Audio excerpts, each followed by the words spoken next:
What's up? It's your boy Trey. Thanks for tuning in to the Cocktail 615. So we'll go ahead. I got my pops here. I got Reverend Joe, and I got the Reverend Dr. Herbert R. Marbury. I got to say that every time just to make sure that we have some validity to this show. But anyway, pops, man, how you doing today? Everything going good? Doing great. All Great. Tell me something. What is a quirky or unusual fear that you have? Chickens. So are you afraid of Popeyes or something? No, I'm afraid of live chickens. I'm afraid. I don't have a problem with that's been deep fried and powdered and but no, if they walking around, I've been afraid of chickens since I was a little boy.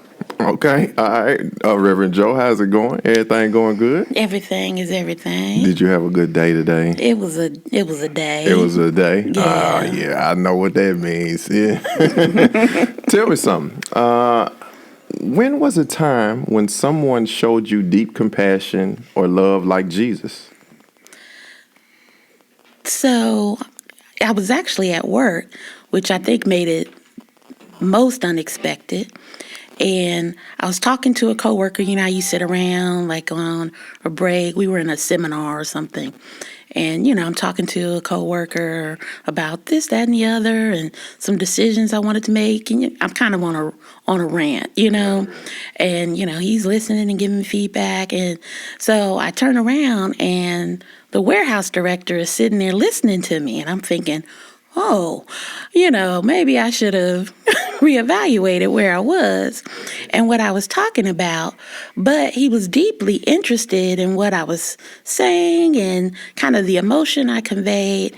And he really just stopped and gave me some insight and advice that, one, I never knew, that he had that level of just compassion and awareness and sensitivity. He deals with trucks and dock workers and, and packages all day. But when I tell you he broke me down so quickly and so gently and caring that I've never forgotten it. Never. Okay. All right. Herb, how's your day going? Is everything all right with you today? Everything is everything. Man. Everything is everything. Yes. Okay. So in what areas does your preaching need to improve?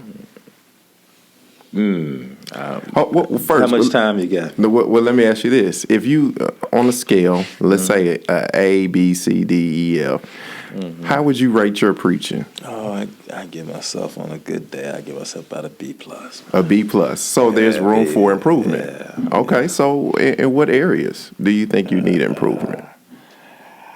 I probably could study a bit more, study harder. I probably could work on delivery, work on practicing delivery some more. But I think that one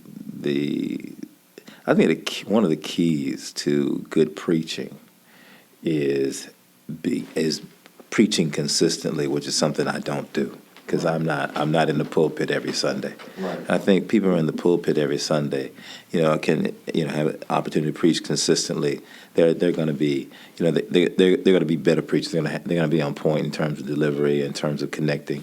And the other piece that makes a good preacher is knowing your congregation. Right. Knowing where people need to be touched. Okay. And that's something that is that comes over time and building a relationship with the folk you're preaching to. Have total control over your home no matter where you are in the world. Titan Home Security. They got smart home security equipment at no cost for equipment with free installation and activation. Packages starting at $39.99 flat rate. Contact Dustin Hall, manager at Titan Home Security, 615-601-1760. Use promo code COCKTAIL. That's promo code COCKTAI. What's up, y'all? It's Cocktail 615. Hey. Tell me how y'all feel about this coronavirus that's going around. Do you have any sense of anxiety about that? I listen to NPR, I watch the news, and that is the topic of discussion, the coronavirus. Pops, come on, man, talk to me about how that makes you feel and what you know about it. Well, I do have some anxiety about it because, particularly as I look around this table, I mean, it seems to have more of an effect on people who are older and who already have some preconditions, particularly around breathing issues. So, as one who has been an asthma sufferer and COPD and all of those kind of things, and it does cause me some concern. Right. Let me give you some stats. There are 89,557 confirmed cases worldwide. Now, I kind of did some comparative stats. This is not as extravagant as the actual flu. Some of the same symptoms are there, but it's not like the flu. But as of today, there are 3,056 deaths worldwide. Reverend Joe, do you think about when you go outside the coronavirus, who you come in contact with, that kind of thing? I really don't. There's always some illness, Sure. germ phobia, Sure. About that. If it's my time, it's my time. Oh, okay. That's how I'm going to go. Yeah. But Corona, I think, has gotten the attention Sure. because of its impact on the economy. Yeah. We were not talking about China and all of its, influence on trade and import and all of that. I think this would not be as big of a discussion. You know what? I think you may be right on that. The economy, they slash interest rates because of the coronavirus. So to promote buying and all of that kind of stuff, I think you may have hit the nail on the head with that one. The coronavirus is a topic that presidents and presidential candidates, they focus on that. And I'm gonna be real with you. I do think about it. Now that it's over in the United States, with 2 reported deaths in the United States, it's something that we have to think about. I do believe that. What about you, Herb? No, I think about it. I think it's. I think it can be serious. I think it's. The death rate with coronavirus is higher than other diseases like the flu, and so that's I know that's a part of the concern. I think that's from my end. That's the concern. I think from the administration's end, the concern is the economy. But from my end, it's like the death rate is like 2 to 3%, which is higher than the flu. And so, I'm definitely concerned about the ways that I interact with folk, and I keep watching my hand. But it's not going to stop me from living my life. I'm going to live my life. But I'm also critical of folk who, particularly folk in my profession. I was talking to a friend of mine just this week whose pastor after church said he wasn't going to shake hands anymore. He just folk can just file out, and we not even gonna fist bump, but I'm gonna stay right here. I'm gonna get a benediction from the pulpit, and y'all can file out, and attributed it to coronavirus and coronavirus concerns, and so I'm critical of folk who use coronavirus as an excuse, not to connect with people to do your job. 22 years ago, I might not have had the same heightened awareness to what's going on. But Nashville has become such a destination city, and people coming in particular with Nissan and Amazon and all of the people. So it's a lot of people traveling into Nashville, coming into Nashville. And then early yesterday morning, then the tornado comes through. I'm looking at, the city is dark, and, people, and just the issues around hygiene, and people are moving and trying to do stuff. somebody gave me a call today, and they're dropping off stuff, and people are sorting through it, but people are not using gloves and all those kind of things. So it does give me some concern, and so even yesterday. I guess the day before yesterday, I probably used a little bit more hand sanitizer than I've done in the past. Yeah. So you touched on what I want to talk about next was the tornado that came through here, man. And here's what happened. I'll give you my perspective on it. I'm sleeping in the bed, knocked out, fan on. That's how I go to sleep. I sleep on my stomach, holding the pillow, laying on the pillow. Next thing I know, it's a blaring. And so my lady jumps up out the bed, and automatically I jump out of the bed like, what is that? I've never heard that in that. Go to our alarm system, Titan Home Security. Y'all check that out. Use promo code cocktail. Hey, get you some good rates on that. But had a big tornado warning sign. So my mind automatically went to my grandmother.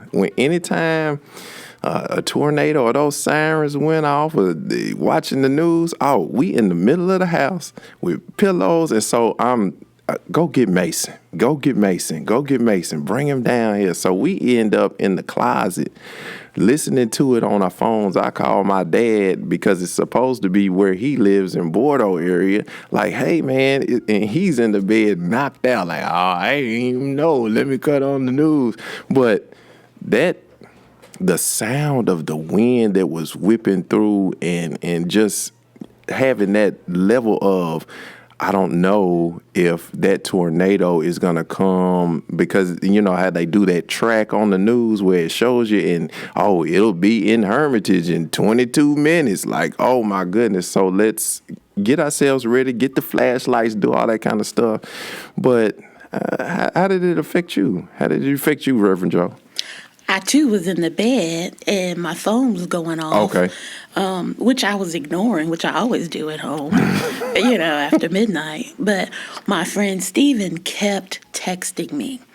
And so I finally was like, well, who is this? And he was like, you need to get to your safe place. And I'm like, what's going on? And he told me, and he's like, it's coming to your area right now. So I got up and went in the bathroom and shut the door, and I heard the sirens, but then it got quiet. Yeah. And then you heard the freight train, because it was maybe half a mile from where I was. So you heard it. Yeah. And I started to cry because I thought, this is it. Right. Yeah. I'm about to meet Jesus face to face. Yeah. I've experienced the tornadoes, but never that close. Never in that space where, I could walk outside probably and see things flying around. Absolutely. I woke up in the morning and had debris on my car. Had stuffing from someone's house on my car. Wow. Yeah. I mean, the tornado is violent, Herb, what about you? Man, I think I was a little bit like you, man. I heard the sirens, and I didn't quite put it all together. So why are these sirens going on? I thought maybe it was honestly, I thought it was an emergency vehicle or something. I turned back over and I went right on to sleep. Yeah. I sure did. And I woke up the next morning and realized what had happened. And then as I, drove around and listened to the news, I was surprised that all this attention got focused on East Nashville, and they didn't talk about all the devastation in North Nashville where Black folk live. I mean, I was looking up and down Formosa Street and down by off D.B. Todd and that area and TSU, and it just didn't get talked about. But Germantown, East Nashville got all kind of attention. Everybody's rushing to help, but nobody's focusing on the devastation that North Nashville endured. Yeah. That's kind of the lay of the land. That's how it generally works. That's sad to say, but the black folks are probably going to be the last folks to get their power restored, and that's just how it works. Let me give you some stats on this. As of today, it's 25 people are reported dead. 18 in Putnam County, 4 in Wilson County, 2 in Davidson County, and 1 in Benton County. And like I said, man, it puts your mind in panic mode. Even though, at the time, I didn't know that the tornado was so close. But when you're awakened out of your sleep to these sirens and to these buzzers going off, it's like, whoa, what's going on? I need to, protect my family. Those are the reported numbers, but just as it was 22 years ago when the tornado basically took the same path and came through, it went over an area where there are a lot of camps for homeless folk, people who are out on the street and who have no permanent residence. And I mean, those people could disappear and nobody would know that they disappeared. I thought, a few months ago they found somebody in the river, and it appeared that they had been in there for some time and they didn't know where he came from. And I always think about, was it a storm or something that came through and, and just took them into camp and just nobody knew about it. So they're still, looking, in some places. They had a guy in Lebanon who was walking on the street. Oh, yeah. And they haven't been able to find him. So it is, those are the things. And then the other part about it is the people we talk about the people who suffered, the loss, but I was coming out of the store and I heard a mother say to her children, she said, well, you all gonna be out of school this week and I can't get in my office. So we got to be careful because I'm not gonna get a paycheck this week. And that was, that kind of brought home, we're looking at all of the people who are lost in the businesses and they'll, it may take some time for them to get some stuff back in, but those immediate families who are displaced because of what's happening, I think we also need to lift them up too. Visit Key DJ Customs on Facebook for all of your custom piece needs. I'm pretty sure if you hit her up, if she can't do it, she'll find a way to do it so she can meet all of your needs. You can get a shirt starting at $20, glasses starting at $10. Email KEDJ1989@gmail.com. Pops, where we coming from today? What you got for us? We have one of my favorite stories. It comes from the Gospel of John in the 4th chapter. We often know it and call it the encounter with Jesus with the woman at the well. And so I'll be reading pretty much most of the 4th chapter. Okay. Ready to go with it? Okay. Now, when Jesus learned that the Pharisees had heard Jesus is making and baptizing more disciples than John, and although it was not Jesus himself, but his disciples who baptized, he left Judea and started back to Galilee. But he had to go through Samaria. So he came to a Samaritan city near the plot of ground that Jacob had given to his son Joseph. Jacob's well was there. And Jesus, tired out of his journey, was sitting by the well. It was about noon. A Samaritan woman came to draw water, and Jesus said to her, "Give me a drink." His disciples had gone to the city to buy food. The Samaritan woman said to him, "How is it that you, a Jew, ask a drink of me, a woman of Samaria?" Jews do not share things in common with Samaritans. Jesus answered her, "If you knew the gift of God and who it is that is saying to you, 'Give me a drink,' you would have asked him, and he would have given you living water." The woman said to him, "Sir, you have no bucket, and the well is deep. Where do you get that living water? Are you greater than our ancestors Jacob, who gave us the well, and with his sons and his flocks drank from it?" Jesus said to her, "Everyone who drinks of this water will be thirsty again, but those who drink of the water that I will give them will never be thirsty. The water that I will give will become in them a spring of water gushing up into eternal life. The woman said to him, Sir, give me this water so that I may never be thirsty or have to keep coming here to draw water. Jesus said to her, Go call your husband and come back. The woman answered him, I have no husband.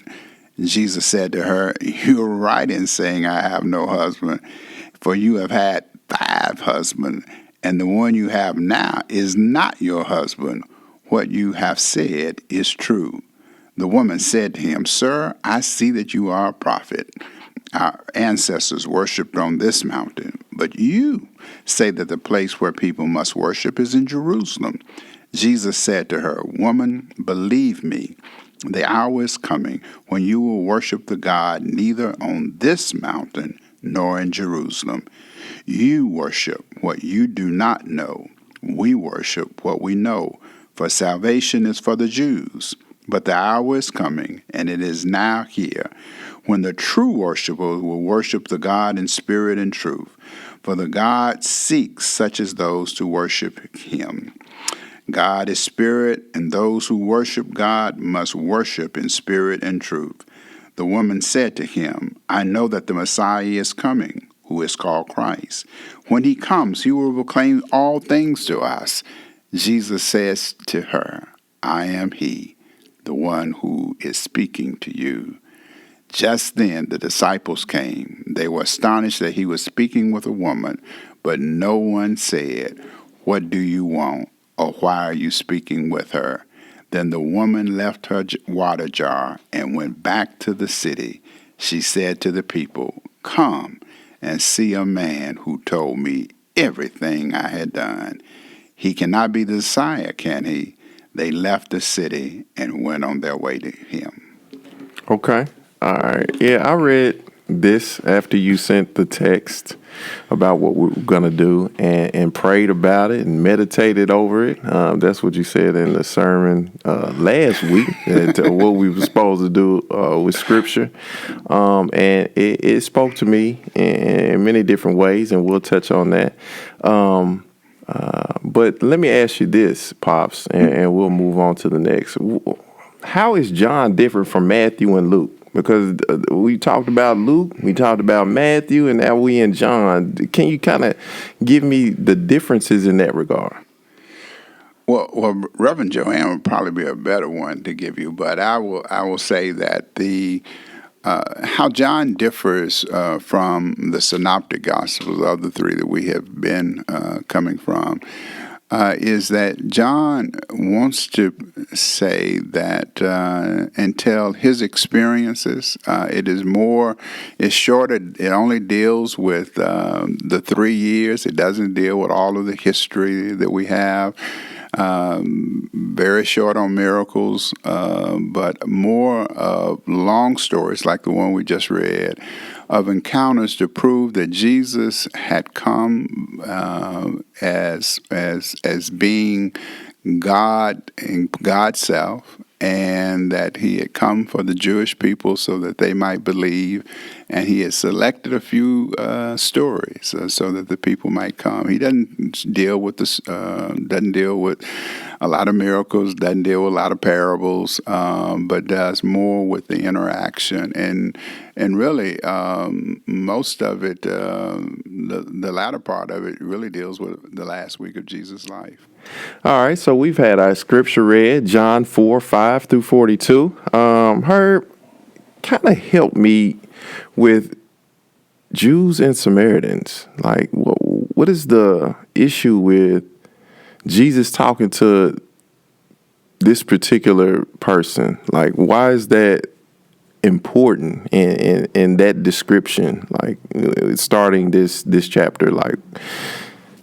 Well, if you'd have to go back probably about 700 years when there was a northern kingdom of Israel and a southern kingdom in Judah, and there's this empire called Assyria came and conquered the northern kingdom and scattered the people and brought in new people. And there was this sense that that the people who belonged there were scattered, people who were related to Jerusalem, related to ancient Israel were scattered, and these new people came in and intermixed, and they were not quite like us. There's this sense of being exclusive, that they're not our people, that we are not akin to them. And so from that time onward, there was this belief among folk in the South, in Jerusalem, that we are different from the folk in the North, and we're different from the folk in Samaria, and we don't trust the folk in Samaria. Matter of fact, they shouldn't. The folk in Samaria, even before they were conquered, the folk in Samaria should never have broken away from Jerusalem under Jeroboam. And so there's this sense that they're just different, and from that we get this legend about the 10 lost tribes of it there, that they are not a part of us, and so we don't see them as part of the family. Maybe somebody who is from one part of town, right? Okay. One part, maybe a part of town where our two groups don't really interact. Okay. And you come up to you walk up and you say, hey Herb, how you doing? I'm like, how are you? Talking to me. We don't talk to each other. Right. Crips and Bloods and Crips and Bloods don't talk to each other. Yeah. Why are you doing? Why are you? Right. Yeah, we don't do that. Oh. Or someone from a much higher station. Y'all look down on us. Why would you? Right. Why are you even talking to me? Okay. Yeah.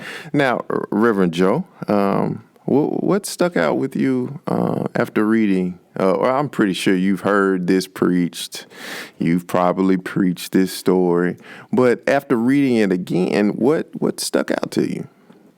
For me, what stuck out in this story was kind of her proclamation at the end that after, she's had this lengthy sort of theological conversation with Jesus, that she runs off and says, come and see a man who told me all about myself, and that was still all right?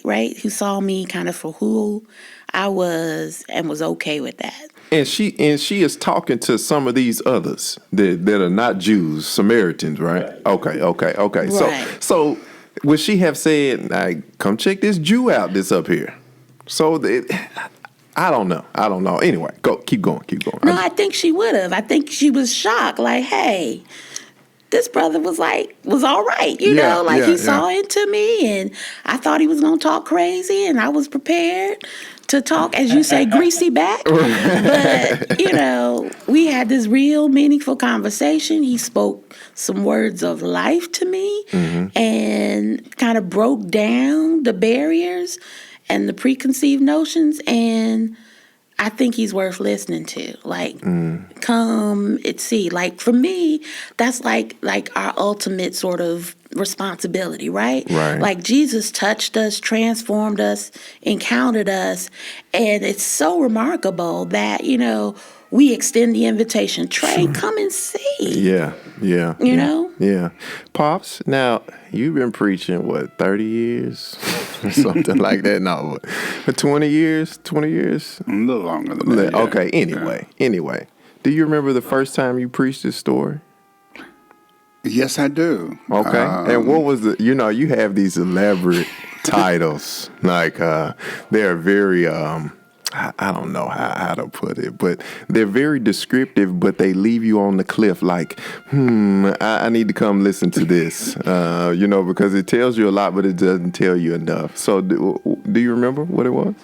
Yes, I do. And the title was, Let Me Pick Up Your Tab. Let me pick up your tab. See, that doesn't tell you anything about the story. But how do you live out this scripture, and what does it mean to you? Well, I mean, how I live it out was in the context of the first time that I preached it, and I was preaching to at that point in time an all-white congregation. And I explained to them that, I understood how this woman felt, to be in a situation of where I was the other. And I am sure that most of the people who were there and listening to them, I did not have the credentials, so to speak, to be able to offer up a word. But yet at the same time, I thought that I could be able to say, well, look, we might have to have some conversations about what it means to be this radical inclusivity that I was trying to encourage them to embrace at that point in time. And that might not take place in the context of worship experience.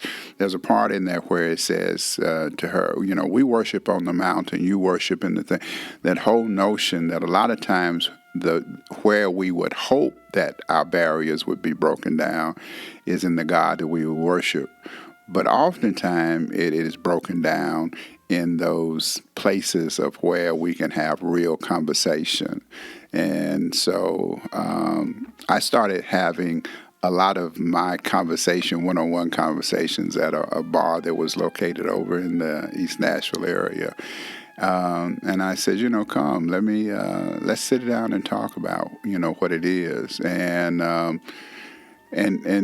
for people who had been on the margin,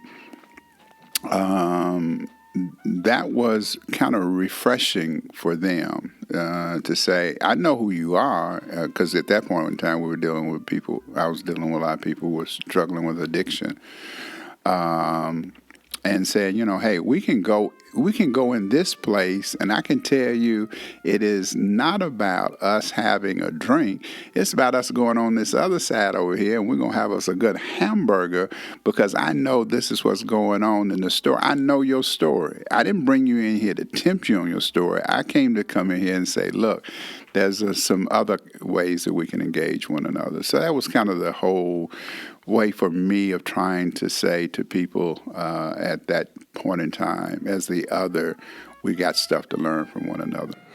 Okay.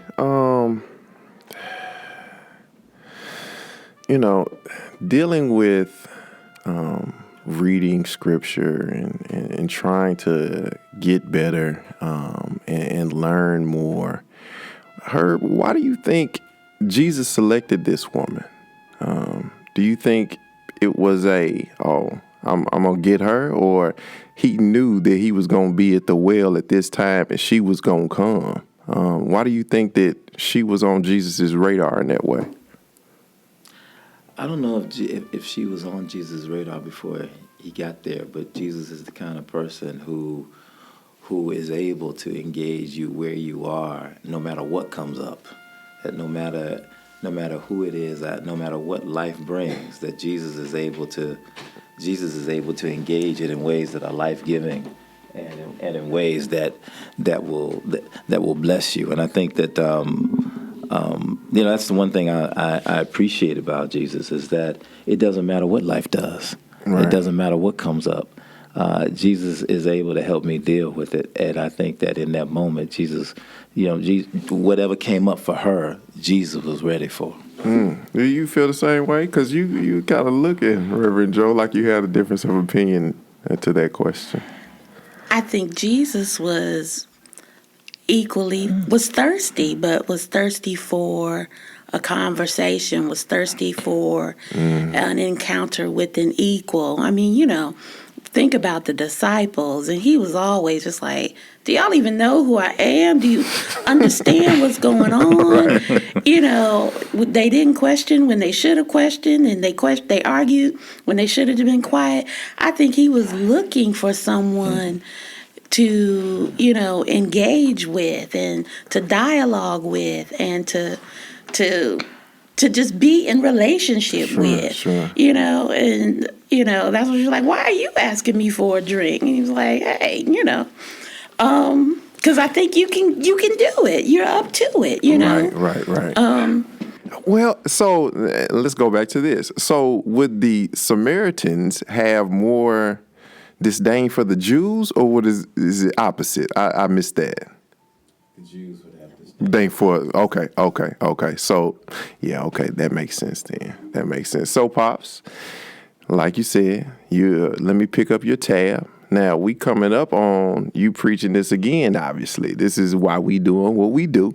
So what do you think the perspective you're going to take now after 20 plus years of experience, after starting it in a different way where you're reaching out to people who are not like you, you are the other. Now you got some like-minded people around you. You are in a space where your comfort should lend you to take this another way.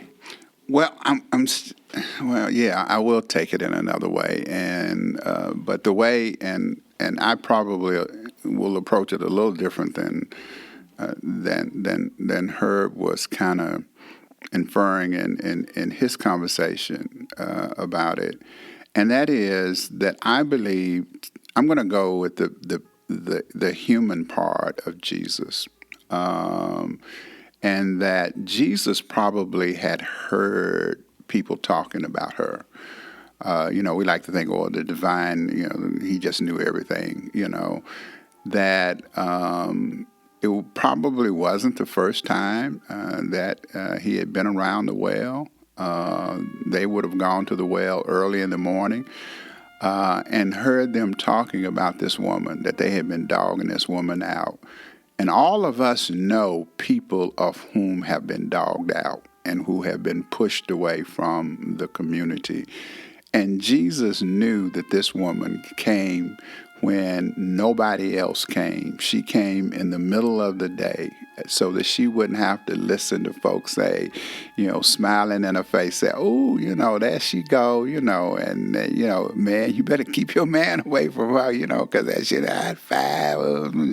Now she got a boyfriend on the side and she doing all this kind of stuff. And I think Jesus went and intentionally waited for this woman to come.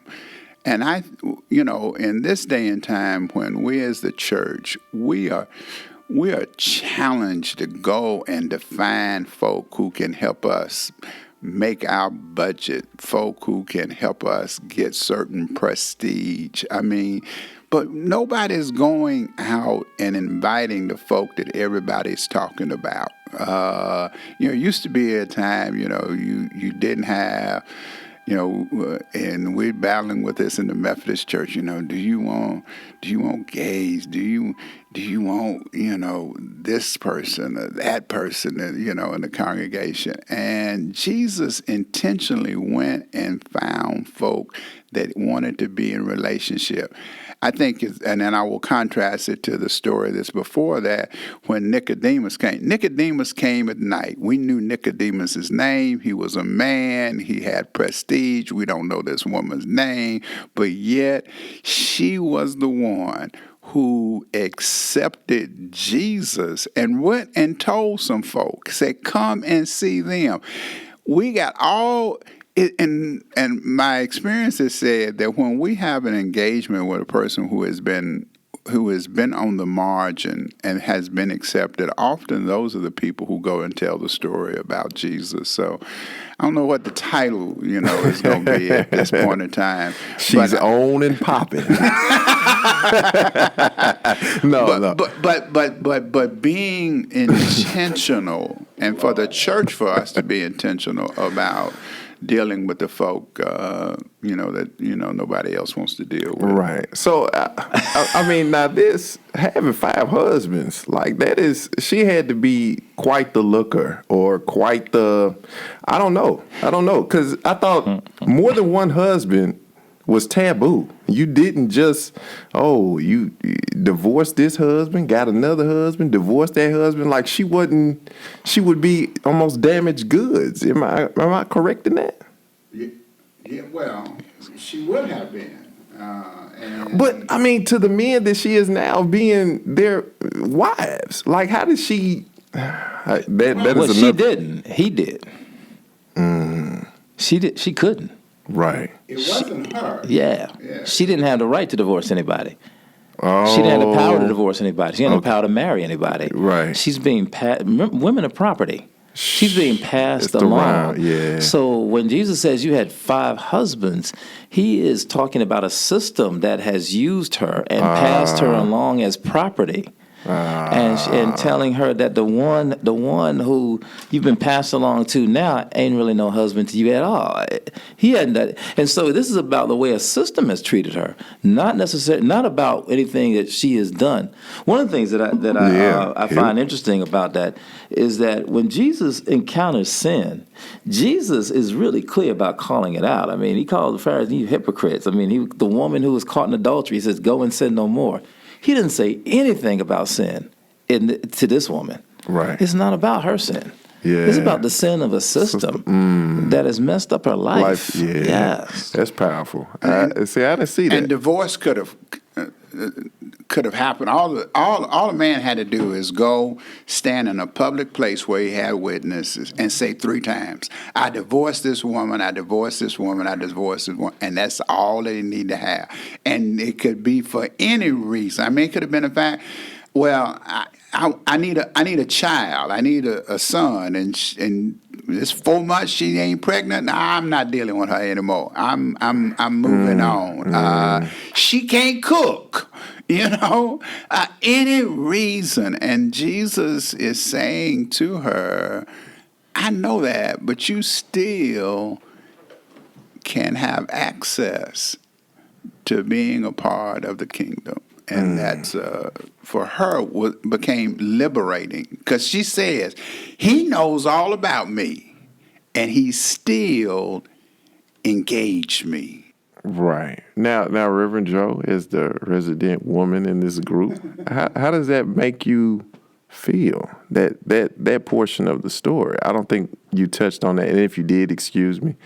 But how does the vulnerability of a woman and how that is, you have to piece all of that together, because I didn't get that. I didn't read that and understand that. But how does that make you feel? Well, when I read that, I often think she very well could have also been a widow. They could have all died, which also would have made her some subject of conversation. She's a bit of a man killer. Right. And but I also think she got passed around. She probably had some resource because, again, to Herb's point, women were property. So I think she was accustomed to, and why she was so shocked with Jesus coming up to her, I think, looking for the angle, trying to see what they can get, Sure. assessing her for her resource, her as property. Yeah. But he encounters her and engages her as a person, and who's smart and who has insight, and who has, it seems like, some gift for relationship and Right. conversation. So he is not looking at like her physical resource, her human resource. He's looking at her as a spiritual resource, as, he saw into her soul. I mean, that's all of the stuff, that gets women. Like, Right. It's not that he thought I was fine. It's that he thinks I'm smart, and he thinks, I'm talented. And Sure. he appreciates me without makeup. And, it's all of that. Each week, my iron skillet serves and delivers home-cooked meals and brings them right to your dinner table. Look like you could get you some juicy chicken breast, cheesy mac and cheese, crunchy fried cabbage. I ain't never had that. And some lip-smacking sweet potatoes. Visit My Iron Skillet on Facebook and Instagram. Today, we're going to do the same thing we did last time, and I'm going to start with Pops. So the word you have for today is aperitif. Aperitif. It's a noun, and I'll spell it for you. A-P-E-R-I-T-I-F. Aperitif. It's a noun, and I'll spell it for you. Like, what is it? Aperitif. Aperitif. Aperitif. I mean, all I can think of is appetite. Okay, so you're going to work it out? Aperitif. A noun. A noun. Now, appetite is a verb. Well, no. Appetite is not. No. It's a person, place, a thing. Aperitif. Something that is served to meet your hunger needs. I give you a half a point. Aperitif, noun, an alcoholic drink taken before a meal to stimulate the appetite. An hors d'oeuvre, such as crackers, cheese, olives, preceding a meal. The hostess greeted her guest at the door with an aperitif. And I figured you would get that one. That's right up your alley. Aperitif, a drink before dinner? Anyway. Well, I just say I want a drink. You got to sound cultured, man. Aperitif is a very cultured way of saying before dinner drink. But anyway, Reverend Joe, the word I have for you is bisextile. Ooh. Bisextile. It's an adjective, and I'll spell it for you. Bisextile. Bisextile. It sounds dirty.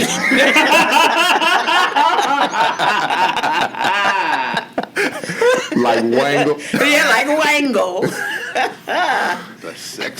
Bisextile.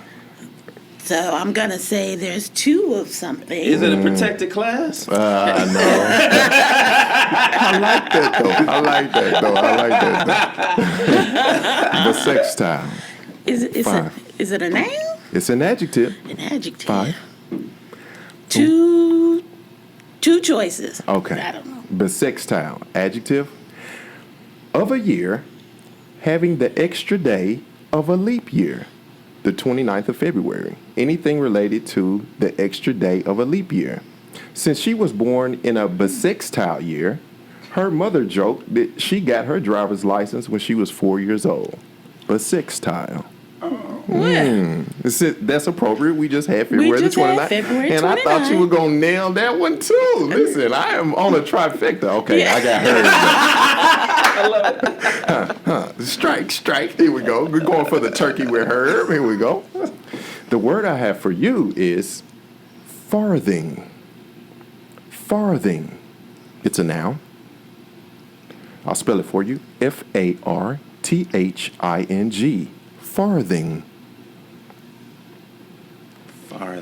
Farthing. Farthing. Like fathering? Fathering. As the opposite of nearthing? I'm thinking farthing is a measure of something like a distance or I see you with the picky finger. It's a measure of something, like a distance or an amount of something. A half a point. Bobs, you got a half a point too. Here we go. Okay. Farthing. Something of very small value. Okay. I do not give a farthing of any of the topics spoken by Donald Trump. All right. Right. There you go. Farthing. So, right. Listen, I want you all to incorporate those words in your language for next week. I think the easiest word to use would be farthing. And you can use that and people wouldn't. Oh, no. What are you going to use? Aperitif? Aperitif. Oh, Yeah. okay. All right. Cool. Yeah. All right. I'm going to use trisextile. Triumvirate. The triumvirate known as wine and word. I remember that just from that. But anyway, thank y'all for tuning in. That was the word of the day. We out.